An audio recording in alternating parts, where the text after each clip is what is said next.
My BFF. When I was 6 years old, I punched a boy in the nose. Not because I enjoyed fighting, because he made Joan cry. She had only been in school for 3 days after transferring from another neighborhood. She was quiet, wore oversized glasses, and carried a pink water bottle with tiny cartoon rabbits on it. During recess, one of the older boys snatched her lunchbox and laughed when she started crying. I didn't think. I simply marched over, took back the lunchbox, and punched him. The principal wasn't impressed. Neither was my mother. But Joan. She smiled at me through tear-filled eyes and quietly said, "Thank you." That was the beginning. From that day onwards, we became inseparable. By primary 3, teachers had given up calling our names separately. John. I'm here. And Joan? I'm beside him. Parents laughed whenever there was a school event. If you invite one, the other automatically comes. We studied together, shared lunch, did homework at each other's houses. Even our birthdays were celebrated together because they were only 5 days apart. When people asked if we were boyfriend and girlfriend, we would pull disgusted faces. You. She's like my sister, John would say. Joan would immediately reply, "He's too annoying." Our parents would simply smile. Children often mistake comfort for ordinary. The adults knew better. Before we complete the story, I hope you love what we have brought you. This story was created by Pearl. Please remember to subscribe and like so that we can continue to create more stories. Secondary school changed everything. Not because we drifted apart, because everyone else started noticing us. John. One of my classmates nudged me. "You know Joan's pretty, right?" I frowned. "What? You've seriously never noticed?" I looked across the courtyard where Joan was laughing with her friends. Of course she was pretty. She always had been. I'd simply never thought about it. That evening during tuition, I found myself looking at her a little differently. She caught me staring. "What?" "Nothing." "You're being weird." "No, I'm not." "You've blinked 3 times in 10 seconds. You count my blinks?" "I notice everything." I laughed. That was Joan. She noticed everything. Except the way my heart had started behaving whenever she smiled. We both ended up at the same university. Different degrees. Same campus. By then, everyone simply assumed we were together. We weren't. Not officially. We had become something much stranger. More than friends. Not quite lovers. Neither brave enough to ask the obvious question. Until one rainy evening, we were walking back from the library under one umbrella. Joan suddenly stopped. What if? What? What if one day you meet someone? I smiled. I already have. She looked confused. I mean, someone you fall in love with. I looked at her. I've already done that too. She stared for several long seconds, then quietly asked, "Are you talking about me?" I smiled. "I've always been talking about you." She laughed, then cried, then hugged me so tightly that the umbrella fell onto the footpath while both of us became completely soaked. Neither of us cared. Dating your best friend was wonderful. Until it wasn't. We knew each other too well. Every weakness, every insecurity, every bad habit. When I became busy starting my engineering career, she was beginning hers in marketing. Late nights became normal. Canceled dates. Missed calls. Little disappointments slowly became bigger conversations. Then bigger arguments.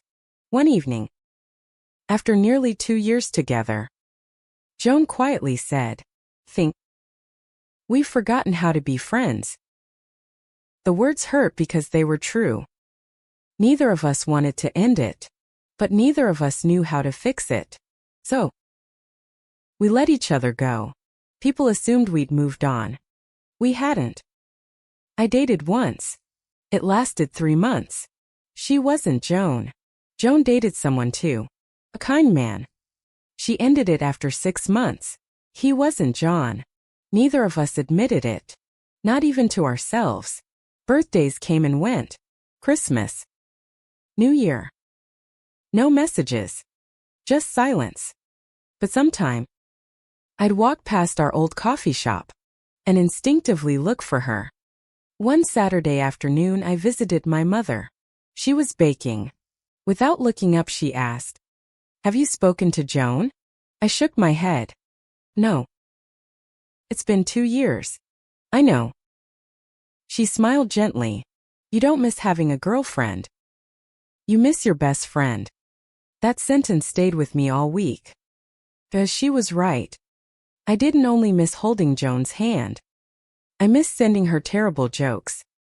I missed hearing about her impossible clients. I missed the one person who understood my silence without asking questions. Our primary school announced a 30-year reunion. I almost didn't go. Until my mother said, "If you don't, you'll spend the whole evening wondering whether Joan went." She wasn't wrong. I arrived early. Standing beneath the same old rain tree was Joan. She turned, saw me, smiled exactly the same smile I'd fallen in love with 20 years earlier. "Hi." "Hi." Silence. Then we both laughed. "This is awkward." "A little." She looked at me. "You've got gray hair." "It's distinguished. It's definitely hair." I laughed. "You haven't changed." "I've upgraded." We talked. For hours. Not about why we broke up. Not yet. And said, we remembered. School camps. University. The teacher who always mixed up our names. The time we accidentally set the science lab alarm off. By the end of the evening, something had quietly returned. Comfort. As we walked toward the car park, Joan smiled. "You know." "What?" "I've missed laughing with you. I've missed making you laugh." Over the next few months, we met for coffee, breakfast, walks. No expectations. No pressure. One evening, Joan finally asked, "Can I ask you something?" "Always." "Were you happy after we broke up?" She nodded. I smiled sadly. "No." "You?" She shook her head. "I kept thinking I'd stopped loving you." "And?" "I hadn't. I just stopped talking to you."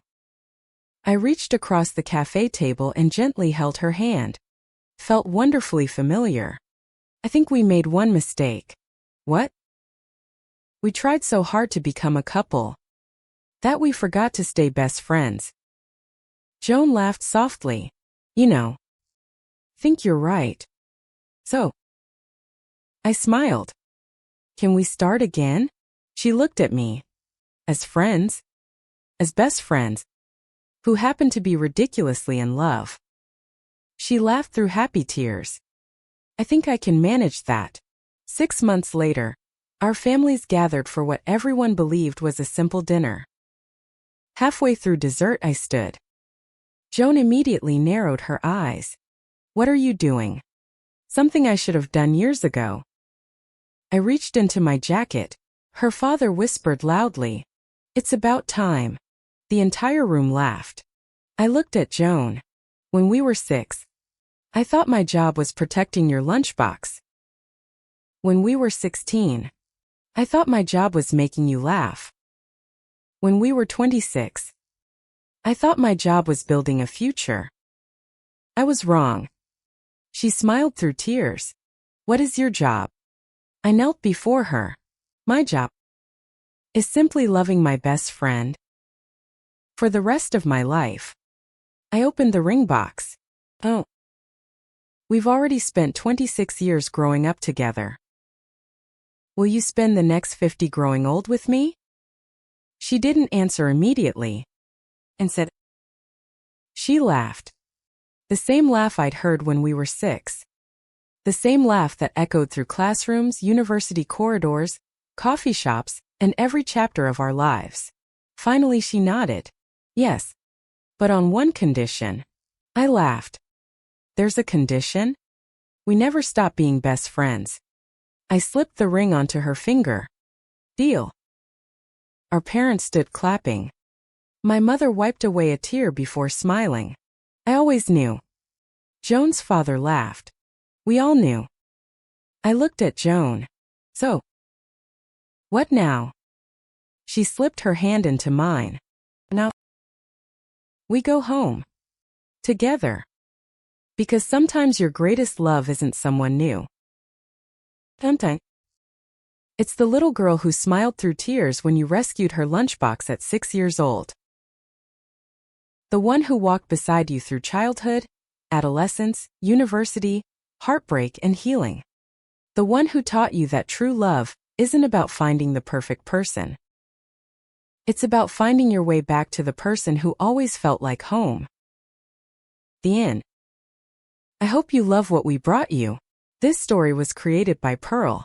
Please remember to subscribe and like so that we can continue to create more stories.